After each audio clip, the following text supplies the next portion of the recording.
Hey, welcome to Active Self-Protection Extra. We're here at Tallgrass Shooting Sports in Manhattan, Kansas, where we are having our national conference. And I am here with my dear friend, Soleil Rocher. She is the executive assistant to our CEO, Stephanie Widener. And she is a part of the movement in Hawaii, making Second Amendment strides in Hawaii.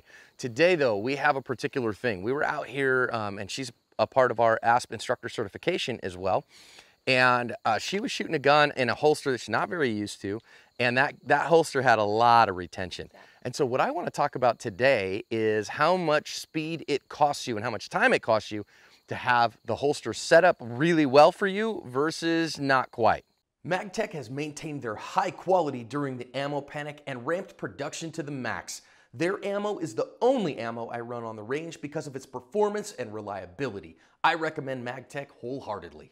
So what we have here is we have an objective test, and we're not going to game this test at all. Soleil is a budding and emerging shooter, so she's pretty quick on there, and we've been working on speed. So we're just going to work on the target here.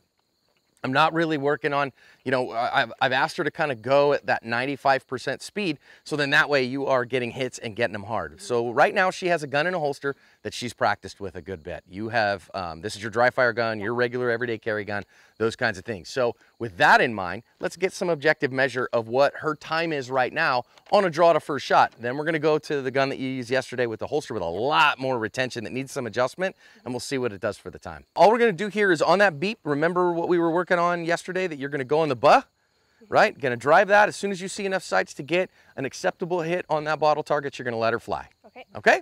Shooter ready? Stand by. So she's frustrated with a bad draw. Your frustrating bad draw was a 150. It was right in the middle. Yeah, it's a great hit. Okay, so let's do another one. Here we go. We're gonna do 3. Shooter ready? Stand by.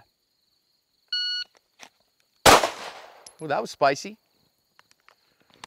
134. Remembering, of course, that we say that a professional standard is 150. Yep. And so at 7 yards here, you're running under the professional standard. Awesome. One more time.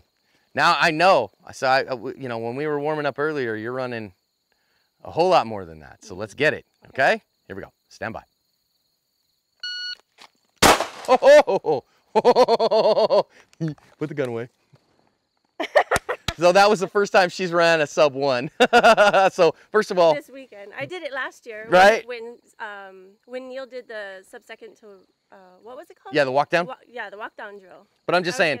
So you got a 1 second draw to first shot. Yeah. Right. Okay. I know I have it in me. So now let's adjust and see if the holster makes a significant difference. What I want you to do right now, so let's just kind of show a little bit. So I don't want you to draw the gun all the way out of the holster, but I want you to show how much effort it takes to unclick that gun while we've got the camera on you. Of course, we're not going to be able to do that.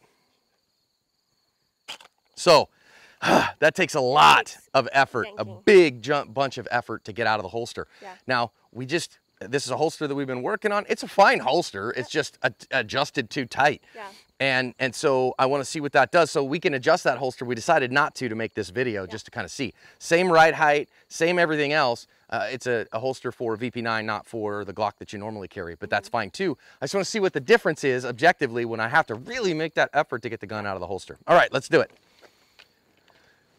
And this is the gun you worked with yesterday, so I think actually the advantage is probably to this gun that you worked with all day yesterday, right? In that sense. Okay, here we go. Same thing. Shooter, are you ready? Yep. Stand by.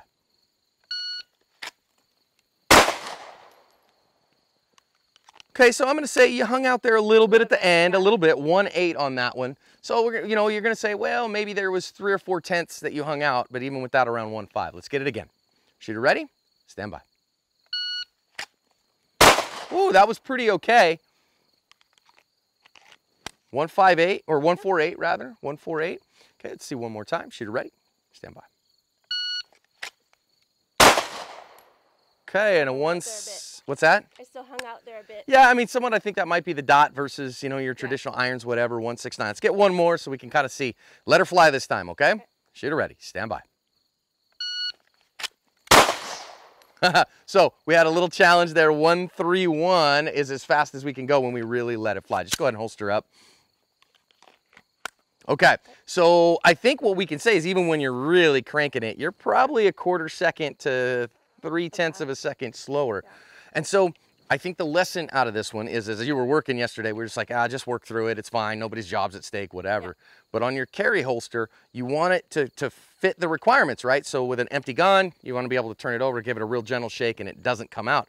But that's about all you want, because otherwise it's going to slow you down. And hey, a .99 on camera for the internet to see, that's what I'm talking about. Now we've adjusted the retention on this holster, and so we have loosened it up enough where it still has retention. It still meets the requirements of a holster, but it's not holding the gun as tightly. Let's see what we get. Ready? Yeah. All right, let's try it again. Shooter ready. Stand by. And instantly we go down to a 130. We're gonna drive that out there quick, get our any kind of sight picture and get ahead, okay? Stand by.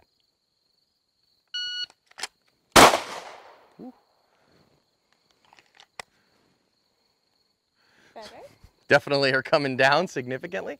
All right, one more time. Shooter ready? Stand by. And now she decides, Soleil, are you kidding me? Go ahead, put the gun away in the holster. Sweet. She ran an 8.7. Best ever.